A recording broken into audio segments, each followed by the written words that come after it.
Silakan duduk.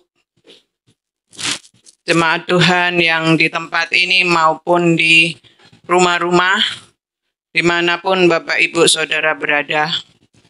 Kalau kita melihat betapa besar kasih Tuhan menyertai kita sepanjang hidup kita, di mana kita pada saat ini, di dalam minggu-minggu ini, di mana Tuhan Yesus menghadapi penderitaannya karena dosa-dosa kita, yaitu kita bisa mengatakan, sungguh Engkau baik. Amin. Tuhan Yesus sangat baik. Karena itu mari kita belajar pada saat ini, perjalanan Tuhan Yesus menuju kayu salib. Penderitaan-penderitaan yang dialami Tuhan Yesus ketika menanggung dosa kita, yang dimana kita sering menyakiti hati Tuhan, yang dimana kita sering tidak menyenangkan hati Tuhan, kita sering memberontak, tetapi Tuhan Yesus mau menanggung dosa-dosa saudara dan saya, ditebus untuk supaya kita bisa masuk surga di mana Dia berada. Karena itu mari kita belajar pada saat ini. Kita buka yang pertama di dalam Lukas 22 ayat 39 sampai 46. Nanti kita kepada kitab ayat-ayat yang lainnya lagi. Dalam Lukas 22 ayat 39 sampai 46, ini adalah di mana Tuhan Yesus berdoa di Bukit Zaitun. Sudah menemukannya? Amin. Mari kita baca ayat 39 sampai dengan 46. 1, 2, 3. Lalu pergilah Yesus keluar kota dan sebagaimana biasa ia menuju Bukit Zaitun. Murid-muridnya juga mengikuti dia. Setelah tiba di tempat itu, ia berkata kepada mereka, "Berdoalah supaya kamu jangan jatuh ke dalam pencobaan." Kemudian ia menjauhkan diri dari mereka kira-kira sepelempar batu jaraknya. Lalu ia berlutut dan berdoa katanya, "Ya Bapakku, jikalau Engkau mau, ambillah cawan ini daripadaku. Tetapi bukanlah kehendakku, melainkan kehendak-Mu yang terjadi." Maka seorang malaikat dari langit menampakkan diri kepadanya untuk memberi kekuatan kepadanya. Ia sangat ketakutan dan makin sungguh-sungguh berdoa. Palunya menjadi seperti titik-titik darah yang menetes ke tanah. Lalu ia bangkit dan doanya dan kembali kepada murid-muridnya. Tetapi ia mendapati mereka sedang tidur dalam duka cita. Katanya kepada mereka, "Mengapa kamu tidur? Bangunlah dan berdoalah supaya kamu jangan jatuh ke dalam pencobaan." Kita akan belajar hari ini di mana Tuhan Yesus berjalan menuju penyaliban Yesus. Jadi temanya adalah berjalan menuju penyaliban Yesus. Yang pertama yaitu yang dialami Tuhan Yesus waktu dia berdoa. Di situ Yesus berdoa dengan sungguh-sungguh. Dia merasakan bahwa saat-saat akhir itu di mana dia akan disalibkan. Orang lain tidak tahu, murid-muridnya juga merasa duka cita karena dilihatnya mungkin Tuhan Yesus kok beda. Lalu Tuhan Yesus mengajak murid-muridnya berdoa. Lalu Tuhan Yesus maju lebih jauh dari murid-muridnya. Dia berdoa bergumul antara dirinya, antara kedagingannya dan juga di antara ketaatannya kepada Tuhan. Sampai dia ketika berdoa itu apa yang terjadi saudara? Doanya itu sampai dia meneteskan apa? Titik-titik keringatnya itu titik-titik darah. Ada nggak di antara saudara yang pernah melihat orang yang berdoa sampai meneteskan darah? Tidak ada kan? Kecuali Tuhan Yesus. Inilah terlihat bahwa Tuhan adalah beda dengan manusia biasa. Nah ini yang dikatakan antara pergumulannya. Berarti ada tolak menolak. Aku ini bagaimana? Apakah aku mau mentaati diriku sendiri? Ataukah aku mau mentaati Bapa? Tapi Tuhan Yesus menang di situ. Dia berkomitmen. Aku mau taat kepada Tuhan. Kepada Bapakku. Karena itu Tuhan Yesus berkata apa? Bukan kehendakku, ya Bapa, tapi kehendak-Mu yang jadi. Inilah doa yang harus kita ikuti juga. Di mana kita sebagai murid Tuhan Yesus, hamba Tuhan, kalau berdoa, maka jangan sampai kehendak kita yang jadi. Tetapi siapa? Kehendak Tuhan yang jadi atas kita. Karena semua kalau yang kehendak Tuhan, itu pasti menyenangkan hati Tuhan. Nah, inilah saudara, pelajaran yang pertama, di mana Yesus di Bukit Zaitun berdoa. Di situ dia tetap berkomitmen kehendak Tuhan yang jadi. Walaupun penderitaan dialami, tetap kehendak Tuhan yang jadi. Di dalam doa yang dia ajarkan, doa Bapa kami, Tuhan juga mengajarkan apa? Kehendak Tuhan yang jadi. Seringkali kalau kita berdoa apa? Bukan kehendak Tuhan yang jadi. Kehendakku dong Tuhan. Banyak orang berkata begitu. Kenapa aku nggak dijawab? Kenapa ini? Karena apa? Kehendaknya dia, bukan kehendaknya Tuhan. Nah ini, makanya kita harus peka. Tuhan saja berdoa sampai meneteskan darah, titik-titik keringatnya itu. Tapi apa yang dilihatnya? Siapa? Murid-muridnya ngapain? Murid-muridnya tidur. Tuhan Yesus begitu menderita, bergumul antara kepribadian dirinya kemanusiaan dan juga ketaatan kepada Bapaknya. Tapi apa yang terjadi? Murid-muridnya tidur. Maka Tuhan berkata di situ, tidakkah engkau bisa berdoa supaya engkau tidak jatuh dalam pencobaan? Nah, inilah di mana perhentian yang pertama. Ya, ini kalau dikatakan yang sering kita dengar itu jalan salib yang dialami Tuhan Yesus itu yang disebut apa? Via Dolorosa. Mungkin Bapak Ibu Saudara, apa itu Via Dolorosa? Terus waktu berjalan, kalau kita ke ke suatu tempat yang dimana itu tempat rekreasi, dimana kita napak tilas perjalanan Tuhan Yesus untuk menuju ke salib itu. Yang pertama disinilah supaya saudara tahu, ya, dimana yang pertama Tuhan Yesus berdoa, bergumul, yaitu tetap komitmen mencari kehendak Allah. Dan ini pelajarannya bagi kita, bahwa kita ketika berdoa, ketika kita melakukan apapun, harus kehendak Allah yang terjadi. Lalu perhentian yang kedua, perjalanan Tuhan Yesus yang kedua, perhentian kedua ini, di mana di dalam Lukas 22 ayat 40 sampai 48. Di situ apa yang terjadi? Yang terjadi adalah di mana Yudas mengkhianati Tuhan Yesus. Ya, di mana Yudas ini dia juga tergoda, saudara. Nah, ini juga sering terjadi dalam kehidupan kita. Adam Hawa juga tergoda oleh bisikan iblis antara dirinya dengan iblis itu. Maka di sini jatuh ke dalam dosa. Ini adalah pilihan. Kadang-kadang ada suara kan, jangan kau lakukan itu. Tapi di sisi yang lain ada suara lagi, lakukan tidak apa-apa sekali-sekali. Pamannya begitu, benar nggak? Ada kan suara begitu? Nah, ini pilihan namanya. Saudara mau melakukan yang ketaatan kepada Tuhan atau kepada diri saudara. Kalau Tuhan Yesus tadi Tuhan itu ikut taat kepada Tuhan. Tetapi ini ditunjukkan kepada kita, Yudas Iskariot, dia memilih apa? Melakukan keinginannya sendiri. Sehingga dia jatuh dosa dan juga dia mengkhianati Tuhan Yesus. Apa pelajaran di sini yang kita bisa ambil? Di mana kita ketika kita mengambil pilihan, kadang-kadang karena uang, orang bisa menjual Tuhan Yesus.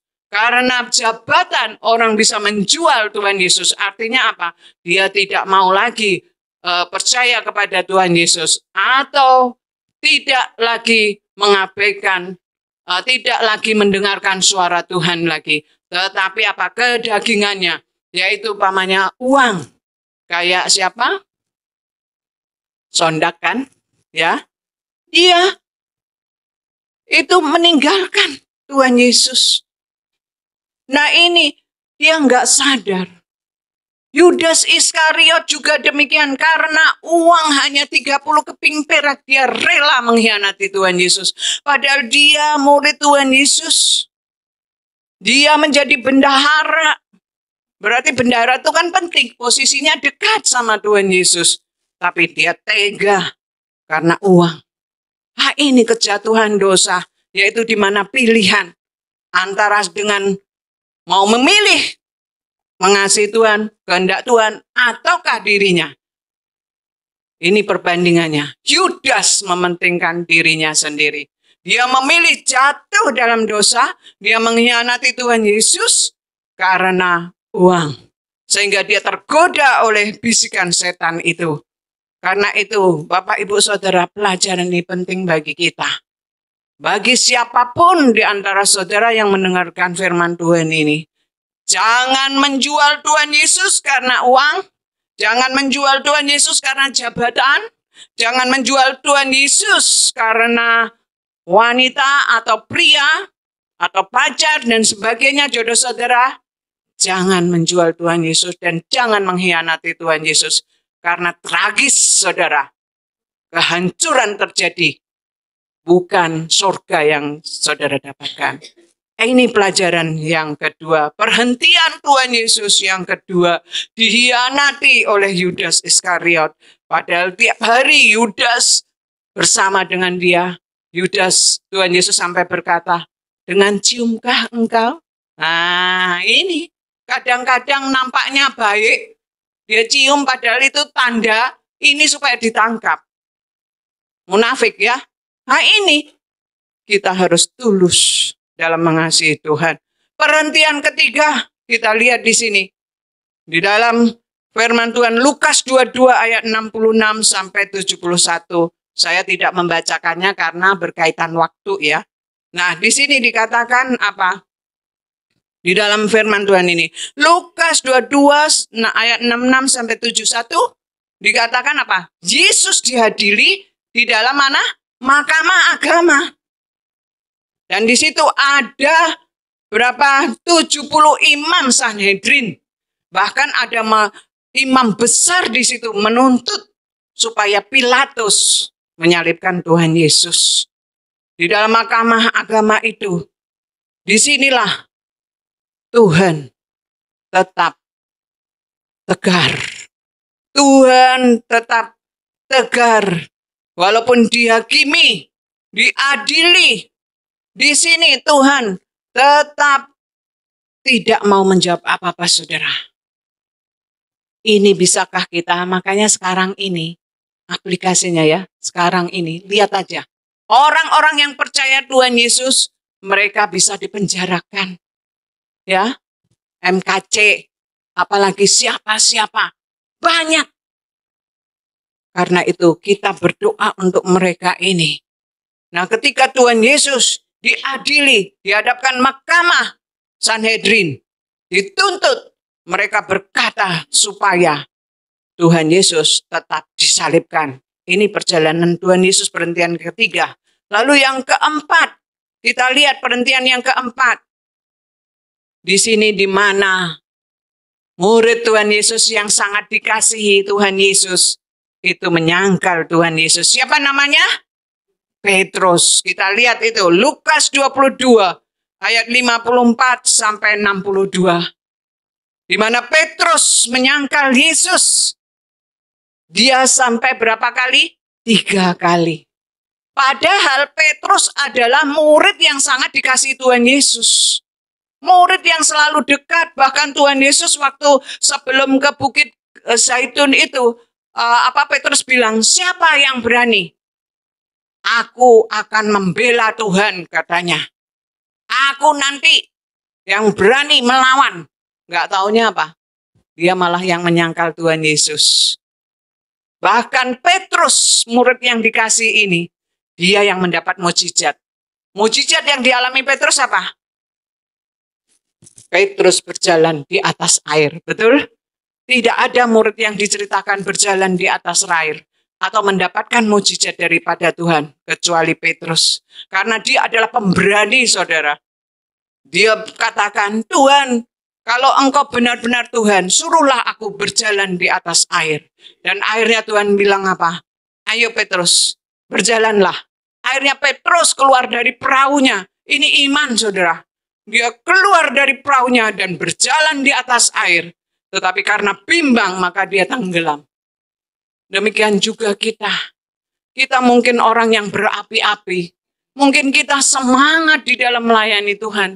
Mungkin saudara berkata, sampai mati aku tidak akan menyangkal Tuhan.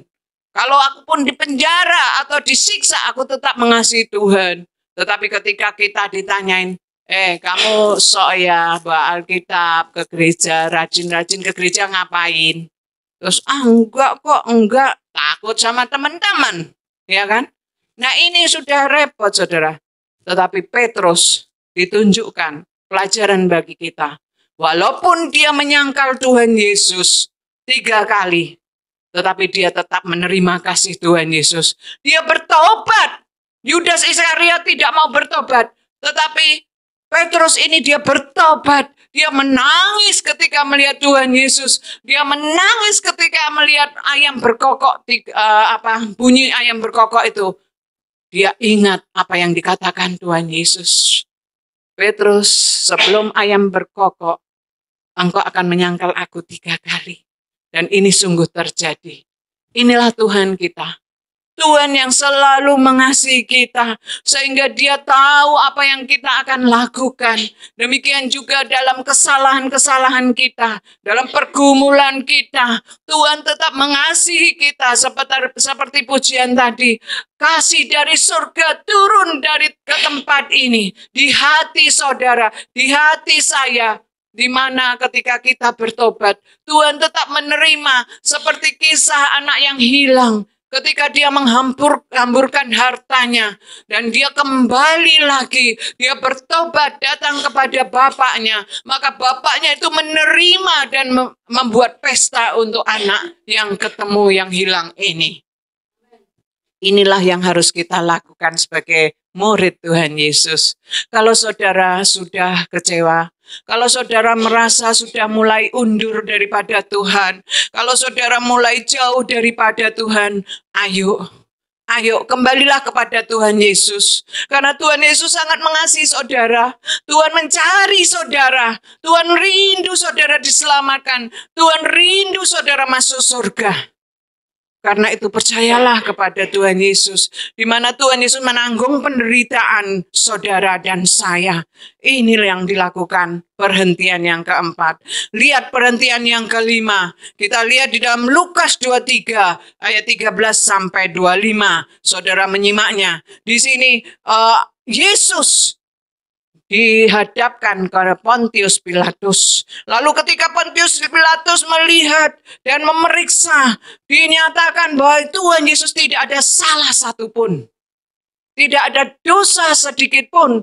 Atau kesalahan-kesalahan yang dimana harus dihukum disalibkan. Karena kalau disalib itu adalah orang yang melakukan kejahatan yang sangat besar. Tetapi Tuhan Yesus disamakan dengan orang yang membuat kejahatan yang besar.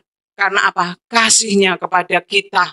Menanggung dosa-dosa kita itu yang membuat dia dijadikan jahat. Walaupun dia tidak berdosa. Karena itu di sini dia menyatakan kemuliaan Tuhan. Tuhan Yesus dinyatakan tidak bersalah. Itu membuktikan kedaulatan dari Tuhan. Karena dia adalah Tuhan. Karena dia dimuliakan dalam dirinya sendiri. Karena dia adalah utusan Tuhan yang harus kita percayai. Kita lanjut ke perhentian ke-6. Ya, jadi kenapa ini belajar? Supaya saudara tahu. Ya, kalau dibilang Via Dolorosa, apa itu Via Dolorosa itu? Saudara suruh ceritain nggak tahu, ya. Ini ada artinya, tidak sekedar Tuhan melakukan perjalanan untuk disalib itu. Perhentian ke-6. Di sini di dalam Markus 15 ayat 15 sampai 17. Kita lihat itu tadi sudah di mana nubuatan daripada Yesaya 53 ayat 3 sampai 6 digenapi di dalam Markus 15 ayat 15 sampai 17, di mana Tuhan Yesus dijadikan raja, dihina, diolok-olokkan, bahkan dimahkotai duri. Di mahkota duri ditaruh di kepalanya. Lalu dia disiksa, dicambuk berdarah-darah oleh bilur-bilurnya membuat kita sembuh. Ini yang terjadi dalam kehidupan Tuhan Yesus. Kita adalah murid Tuhan Yesus. Maka kita wajib atau harus untuk meneladani kehidupan Tuhan Yesus. Persoalan saudara yang dihadapi mungkin menyakitkan atau menyedihkan. Ingatlah. Atau saudara mendapatkan penyakit yang susah disembuhkan. Ingat Tuhan Yesus. Dengan bilur-bilurnya engkau sembuh. Amin. Dengan bilur-bilurnya aku sembuh. Ini kata Tuhan. Ini sudah ditunjukkan Tuhan Yesus kepada kita. Sudah diteladankan. Kenapa Tuhan Yesus datang ke dunia? Kenapa Tuhan Yesus disalib? Kenapa Tuhan Yesus menderita? Bahkan bangkit pada hari ketiga. Ini adalah contoh yang Tuhan berikan untuk kita. Karena apa? Kalau kita mencontoh manusia, maka kita kecewa. Karena manusia itu terbatas. Karena manusia itu lemah. Tapi Tuhan Yesus adalah sempurna. Mari kita lanjutkan. Perhentian ke-7. Di sini kita bisa lihat di dalam Yohanes 19 ayat 17. Ayo, kalau ini hanya satu ayat boleh dibuka. Silakan buka Yohanes 19 ayat 17. Salah satu saudara membacakannya. Silakan Saudara Yosi. 19 ayat 17. Sambil memikul salibnya, ia pergi keluar ke tempat yang bernama tempat tengkorak, dalam bahasa Ibrani Golgota. Nah ini, di situ ada lagi ayat Matius 16 ayat 24. Di sini dikatakan Tuhan Yesus menanggung dosa manusia sampai ke bukit tengkorak. Ya, di situ. Nah, di sini ketika Tuhan Yesus ke bukit tengkorak, kenapa dikatakan bukit tengkorak, saudara? Itu bukit memang jadi dari jauh waktu saya ke Israel itu, di situ saya ditunjukkan bahwa bukit itu ya kayak kikisan, ada jurang seperti ini itu, terus sudah gitu di bukit itu ada seperti gua-gua, terus kayak ada hidung gitu. Nah, ini seperti tengkorak. Rupanya di bukit tengkorak ini untuk orang-orang yang dibunuh disalib itu tadi. Di bukit tengkorak itu. Artinya apa? Tempat yang menyeramkan. Tempat kematian. Nah, disinilah Tuhan menanggung dosa kita. Di mana tempat kematian, tempat tengkorak itu. Supaya kita tidak mati. Supaya kita tidak mati kekal. Tetapi kita mendapatkan hidup yang kekal karena kasih Tuhan yang besar. Yohanes 3 ayat 16. Karena begitu besar kasih Allah akan dunia ini sehingga dikaruniakannya anaknya yang tunggal. Supaya setiap orang yang percaya kepadanya tidak binasa. Melainkan apa? Beroleh hidup yang kekal. Makanya Tuhan Yesus ke tempat bukit tengkorak itu. Dia berjalan di perhentian itu dengan siksaan-siksaan. Tetapi dia lakukan, saudara. Di mana dia memikul salib. Dan itu sangat berat, saudara. Saudara ada memikul kayu sampai berapa jauh. Saya lihat itu perjalanan di sana itu jauh sekali. Dan terjal-terjal, saudara. Tapi Tuhan rela melakukannya. Untuk siapa? Saudara dan saya. Nah, ini yang ke-7. Mari kita lihat perhentian ke-8. Kita lihat di situ. Lukas 23 ayat 26. Coba salah satu membacanya.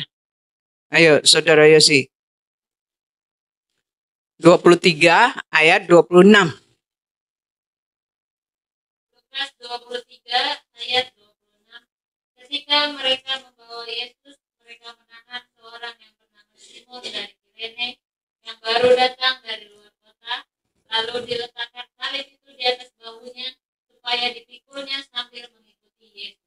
Nah ini, jadi waktu Tuhan Yesus memikul salib menuju ke bukit tengkorak itu di perjalanannya, maka di situ Simon dari Kirene itu dia itu ya seorang mahkamah agama juga. Dia dipaksa oleh tentara suruh memikul salib Tuhan Yesus. Dan akhirnya dia mau. Simon dari Kirene ini, dia terpaksa. Tetapi dia taat. Karena apa? Disuruh tentara Romawi untuk memikul salib Tuhan Yesus. Demikian juga kita. Kadang-kadang kita juga harus dipaksa untuk taat kepada Tuhan. Dan ketika kita mau, maka kita tidak akan mendapatkan siksaan seperti itu. Di mana untuk dibawa oleh Simon ini ke tempat di mana Bukit Tengkorak itu, di Golgota itu. Lanjut kita lihat perhentian ke-9, di mana Yesus bertemu dengan perempuan atau orang-orang yang sedang menangisi dia. Kita bisa lihat itu di dalam Lukas 23 sampai dengan 31 ya. Kan Lukas 23 sampai 31 itu panjang. Nah, karena itu di sini dikatakan Tuhan Yesus ketika melihat mereka menangisi Tuhan Yesus, apa yang dikatakan Tuhan Yesus? Hai perempuan-perempuan, hai orang-orang, muridku, jangan engkau menangisiku. Tuhan malah melarang untuk ditangisi, saudara. Bahkan mereka bilang apa? Tuhan Yesus berkata, tangisilah dirimu sendiri.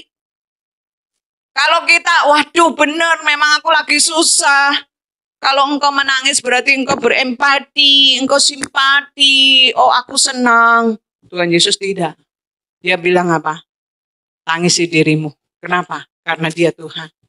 Dia Tuhan, dia tahu apa yang harus dia lakukan. Malah Tuhan melihat mereka, bahwa mereka itu adalah orang-orang berdosa yang membutuhkan keselamatan. Karena itu dia rela melakukan penderitaan ini. Ya, inilah yang harus kita ikuti, keteladanan daripada Tuhan Yesus.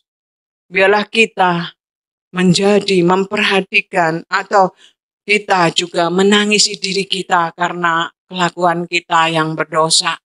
Kita minta ampun kepada Tuhan setiap hari. Seperti yang doa Bapa kami. Karena kita ini orang yang lemah, yang gampang sekali melakukan dosa. Lanjut kita lihat yang ke-10, perhentian ke-10. Di sini kita lihat di dalam Lukas 23 ayat 33 sampai 47. Yesus disalibkan. Tuhan Yesus disalibkan. Di dalam Ibrani 2 ayat 3 dikatakan tidak ada nama satupun seperti Tuhan Yesus. Di bawah kolong langit ini yang bisa menyelamatkan selain Tuhan Yesus Kristus yang bisa menyelamatkan saudara. Nah ini bahwa salib Tuhan Yesus yang menyelamatkan kita. Dosa-dosa kita itu adalah perhentian yang ke-10. Bahkan kita bisa lihat Kisah Rasul 4 ayat 12. Di situ dikatakan Tuhan penyelamat kita. Kita lanjut ke perhentian ke-11. Di sini dikatakan di dalam Lukas 23 ayat 43. Dikatakan di situ Yesus menjanjikan kerajaannya kepada penyamun yang bertobat. Ketika Tuhan Yesus disalibkan, kiri kanannya penjahat. Maka di situ salah satu dari penjahat itu ada yang bertobat. Nah, dengan yang bertobat ini, maka Tuhan berkata, kamu mendapatkan kasih karunia dan sekarang juga engkau bersama-sama aku di Firdaus. Jadi kita bersama-sama Tuhan di Firdaus karena kita menyadari bahwa sungguh-sungguh Tuhan Yesus adalah juru selamat. Mari kita lihat ke-12, perhentian yang ke-12, di mana kita lihat di dalam Lukas 23 ayat 48 sampai 49, di mana di situ Yesus berbicara kepada muridnya, yang di mana dia mengatakan, ini Yohanes, jagalah ibuku.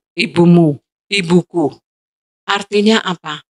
Ketika Tuhan menderita di kayu salib, ketika Tuhan disiksa, dia masih ingat saudara, masih ingat kita, masih memikirkan orang lain. Kalau kita menderita boro-boro mikirin orang lain, diri sendiri aja sudah susah, apalagi mikirin orang lain, betul enggak? Tapi Tuhan Yesus beda saudara. Dia menderita, disalibkan, tetap dia mengasihi orang lain. Ini yang ke-12. Mari kita lanjutkan. Perhentian ke-13.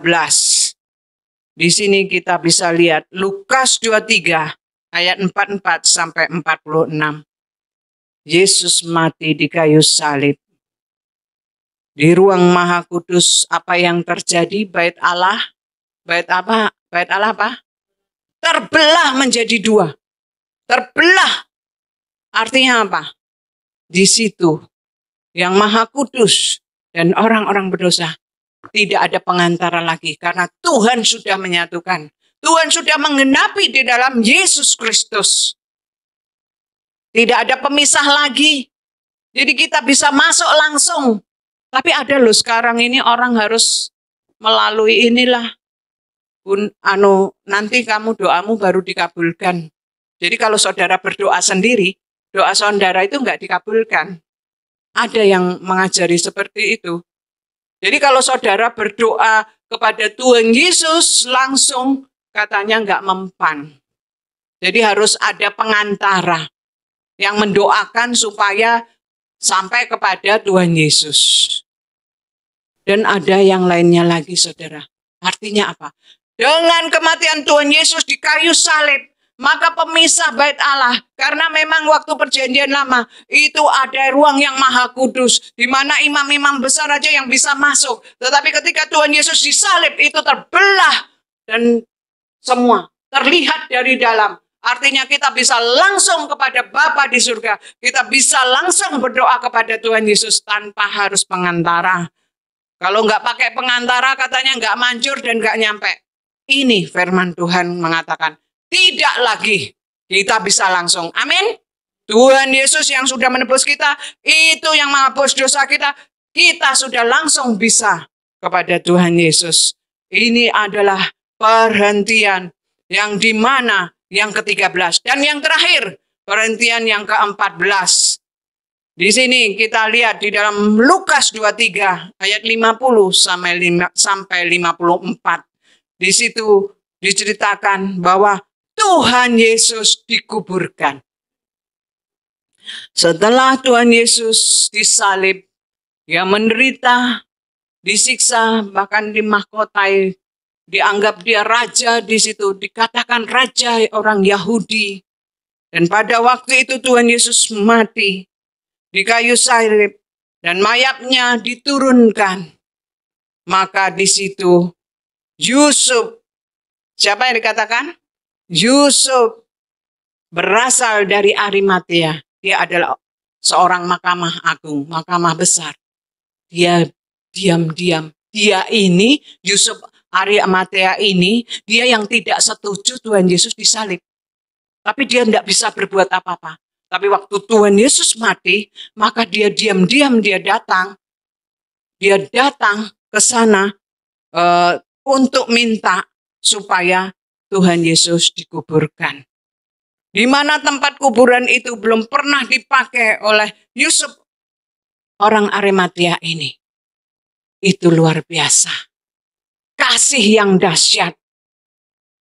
Yusuf orang Arimatea yang tadinya menunggu siapa itu juru selamat dan akhirnya dia tahu dan menerima Yesus dan dia menghormati Tuhan Yesus, dipakai Tuhan di mana dia menurunkan mengambil mayat Tuhan Yesus dan dikain kafani dan dikuburkan. Inilah 14 perhentian jalan menuju salib. Kita bisa mencontoh dari perjalanan Tuhan Yesus penderitaannya sampai Tuhan Yesus disalib dan mati. Dan nanti pada hari yang ketiga, hari Minggu, yang kita akan peringati Paskah, di mana Tuhan Yesus bangkit dari kematian. Karena dia Tuhan, tidak selamanya dia mati. Kalau Tuhan Yesus selamanya mati, dia bukan Tuhan. Ngapain kita percaya? Tapi karena dia bangkit dari kematian dan naik ke surga, maka kita percaya dia. Amin. Mari kita berdoa.